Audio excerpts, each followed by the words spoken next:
Since it is Men's Mental Health Awareness Month, I wanted to talk about depression. Depression is not you, okay? You are not depressed. There's something there that is making you feel this way, and it is invisible. Wait, Omar, but isn't telling people that there's a demon that's making them depressed, wouldn't that make their psychological traumas worse? Well, no, because now you have a base point of where to attack to get rid of this depression. If you go to a stupid scientist or some type of, or you spend your money like an idiot on what do they call those people? A therapist? If you spend your money on a therapist, you're an idiot. They're just gonna tell you, hey, you need to go for a walk. Or you need to just hang with family more. Or you need you a girlfriend. Or you need to go work out. Or you need to freshen your head. That doesn't work. That doesn't work. The only thing that works is getting in the Word. That's the only thing that cures depression. Oh, okay. No, Omar, going for a walk cures depression because peace. Okay, well, you're just going to be a depressed person walking. The depression is still there. You're just going on walks. Okay, Omar, what about working out? What about working out? Can I just work out to clear my head? Don't you realize that your head is not, you're not going to be working out 24/7. You're going to come back home, right? So if that's the case, the depressive thoughts are going to come back as soon as you leave the gym. Or even while you're at the gym. So you're just a depressed person working out. Like, okay, you need to hang with your friends more. You're just going to be a depressed person hanging with your friends. You just said you don't have, depression comes from not having a real identity. Omar, how do I find my identity? Find God, okay? God knows who you are. He's the one that created you. So if he's the one that created you, talk to him to find out what your destiny is, what your goals are, what you're supposed to be in life. You really don't even need to ask him. Just ask yourself. Like me, I found myself by, okay, I know what it feels like to help somebody, right? And so upon understanding this about myself, I wrote that down. Okay. I get a like a high, like a drug high when I help somebody. So this must be my passion, helping people and talking to people and finding out the problems of certain people and helping them with that. That's what I'm doing on my TikTok. And now you can see I also get paid for my TikTok. This is my passion. This is the things that I like doing. I like talking to y'all. I like helping y'all with things that y'all don't know. You know, I like to do this. You know what I mean? Now scale this on a higher level. Okay, what if I have $1 million business where I'm praying for people, or not charging people to pray, but I mean, like, I have a business to where I'm able to help people out, whether it's financially or food. I may go and build me a food market, for Christians to come in. These are the things, like, this is how you find your identity.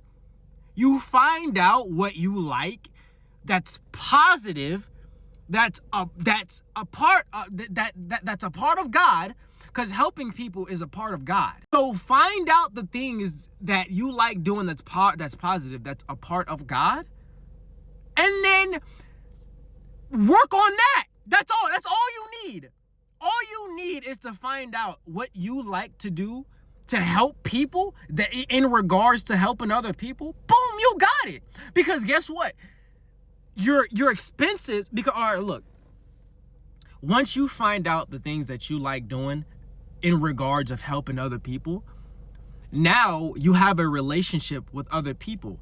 Now you don't have to worry about bills, because now you're getting paid for what you're doing, for what you like to do, right? You get paid from the people that trust you. How do you get people to trust you? Relationships. How do you gain relationships? By helping people. Now you've got a following, you've got money coming in, right? Now you have people that looks up to you. You know what I mean? You have people that see you as somebody that's valuable. That depression goes right out the window. Like, I don't even feel depressed anymore because I know that I am an important piece to some people's lives because I understand something that a lot of other people don't. There's some of y'all that have got messages for me that you understand, but I don't understand. But you think you're smarter than me. We're all in this together. That's what you guys don't understand. We're all in this together. All of us. You're not alone at all. Because what you're going through, I'm probably going through too. All right?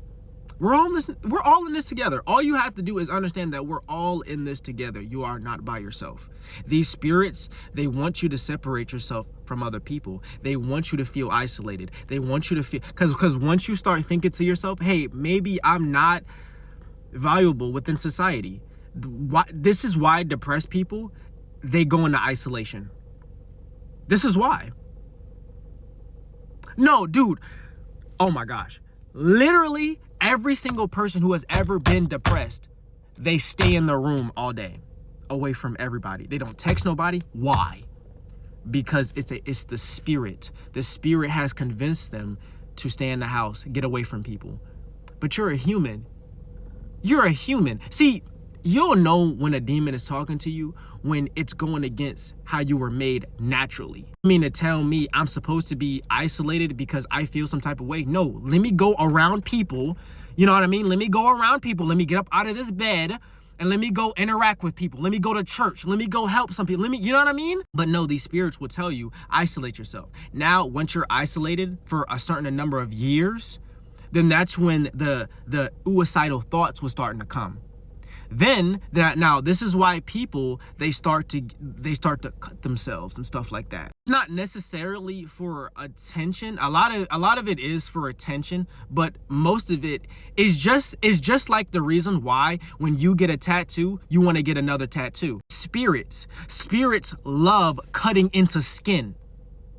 That's how you worship demonic spirits. You cut into your skin. So yeah, we know a person is possessed, is demonically possessed and oppressed with possession when you look at their arms and they've got cuts on their arms. They didn't just do that for attention. There was a spirit that was possessing them to do that. But anyway, you listen to every testimony of a person who has tried to commit. They say that as soon as they're about to commit, the demons run. Their mind gets quiet. All up until they start to do that, all up until they start to ill themselves, the demons are in their head. Do it, do it, do it. Pick up that knife, do it. Jump off the bridge, do it, do it, do it. They're convincing them to do this, right? And as soon as you do it, the demons are back. They back off like this. They hush their mouth because they're like, he just did it. It's just like if I lure you, like, all right, let's say I lure you onto some train tracks, right? So let's say this is a cartoon and I got a piece of food and you follow me, like, you know, like in Minecraft, you got the carrot and the pig. So you're following me with this piece of food that I got and I've led you onto some train tracks, right? And then now the train is coming and you're standing there and now I put the food up and you're like, wait a minute, what? And now you realize, oh my gosh, you lured me onto a train. Then you get hit by a train. That's literally what happens. They lure you onto a bridge or they lure you to a weapon or a gun or whatever can kill you. And they tell you to pick it up and do it to yourself. This is what these intrusive thoughts are. When you become so depressed and isolated, these intrusive thoughts become louder to the point where you think it's yourself thinking this. So of course you're going to listen to yourself. And when these people survive after suiciding themselves, they then feel extreme remorse because now you just been knocked out of your senses. Yeah, you just realized you messed up. You realize that you listened to spirits and now you regret everything that you did. So most people who come out of that suicidal, depressive state, they become Christian because they understand, oh my gosh, this was beyond myself. This was the demons. So they know it. They know it. Just listen to the testimonies.